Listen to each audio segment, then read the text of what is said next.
Halo semuanya, perkenalkan nama saya Aisyah Cici Farida dengan NIM 2022-05-112 dari Program Studi Administrasi Publik Universitas Hang Tuah, Surabaya. Pada kesempatan kali ini, saya akan membahas tentang penyusunan perumusan masalah kebijakan publik. Oke, sebelum lanjut ke pembahasan, perlu diketahui apa itu kebijakan publik. Jadi, secara sederhana, kebijakan publik itu didefinisikan sebagai segala sesuatu yang dinyatakan oleh pemerintah untuk dikerjakan atau tidak dikerjakan. Di dalam membuat suatu kebijakan itu diperlukan langkah-langkah yang harus ditempuh. Seperti yang pertama, penyusunan agenda, lalu formulasi kebijakan, yang ketiga adopsi atau legitimasi kebijakan, dan yang terakhir penilaian atau evaluasi kebijakan. Nah, pada tahap penyusunan agenda itu diperlukan proses perumusan masalah. Ada beberapa tahapan dalam merumuskan masalah. Seperti yang pertama, analisis situasi masalah, yang kedua, meta masalah, lalu masalah substantif, dan yang terakhir, masalah formal. Situasi masalah dapat dilakukan dengan menemukanali atau yang disebut scanning terhadap masalah. Nah, dari situasi masalah tadi, kemudian dicarilah masalah. Nah, biasanya yang didapat adalah setumpuk masalah yang terkait. Kumpulan masalah yang saling terikat namun belum terstruktur itu disebut dengan meta masalah. Meta masalah tersebut dapat dipecahkan secara serentak, namun harus didefinisikan terlebih dahulu masalah mana yang termasuk ke dalam masalah publik. Dan hasil dari pendefisiannya itu disebut dengan masalah substantif. Dari masalah substantif tadi, kemudian dilakukan spesifikasi masalah dan menghasilkan masalah formal atau biasa yang disebut dengan perumusan masalah kebijakan.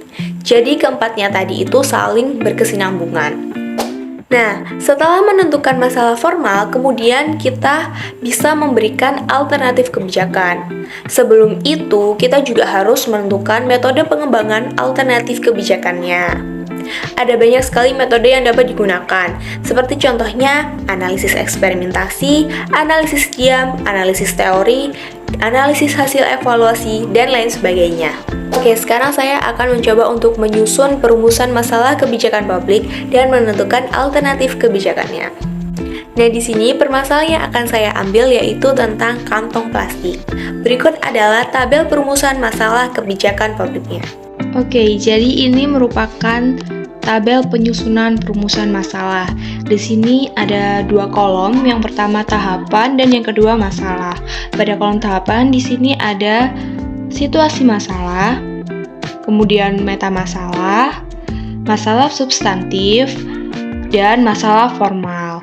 Nah, pada situasi masalah di sini saya menggunakan kantong plastik menyebabkan kerusakan lingkungan.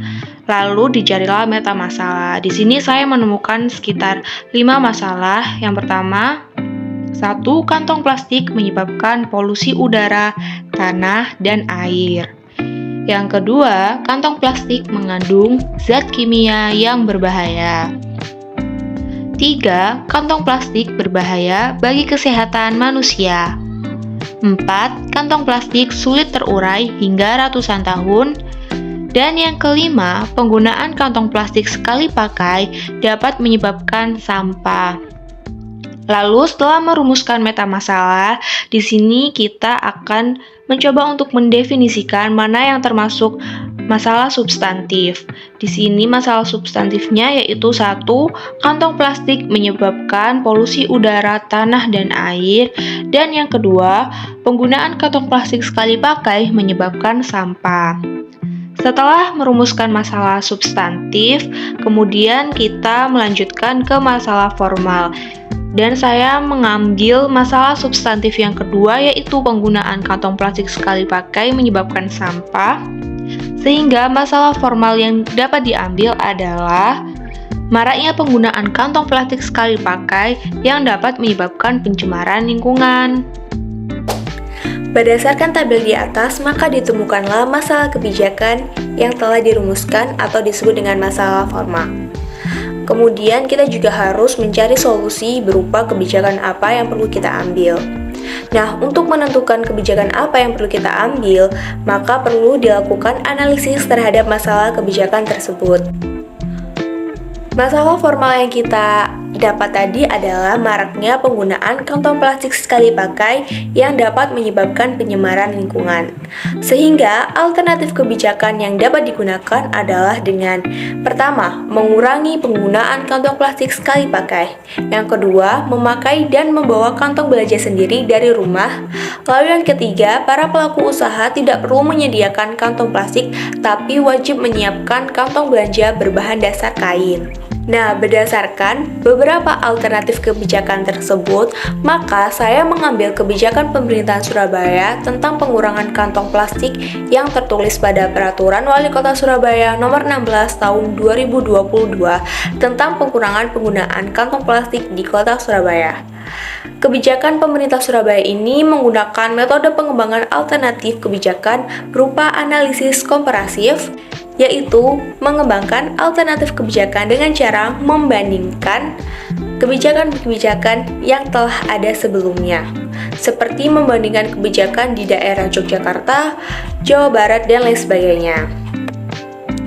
Lalu, kebijakan pemerintah Surabaya tadi itu juga bisa menggunakan analisis hasil evaluasi, yaitu upaya mengembangkan alternatif kebijakan dengan mendasarkan diri pada evaluasi-evaluasi program atau kebijakan yang telah dijalankan atau yang pernah dijalankan, seperti dalam Peraturan Daerah Kota Surabaya Nomor 5 Tahun 2014 tentang pengelolaan sampah dan kebersihan di Kota Surabaya, sebagaimana yang telah diubah dengan Peraturan Daerah Kota Surabaya Nomor 1 Tahun 2019 dan diubah lagi dalam Peraturan Wali Kota Surabaya Nomor 16 Tahun 2022 tentang pengurangan penggunaan kantong plastik di Kota Surabaya, sebagaimana yang telah saya sampaikan tadi. Sekian penjelasan dari saya, mohon maaf jika ada salah kata dan penyampaian. Terima kasih.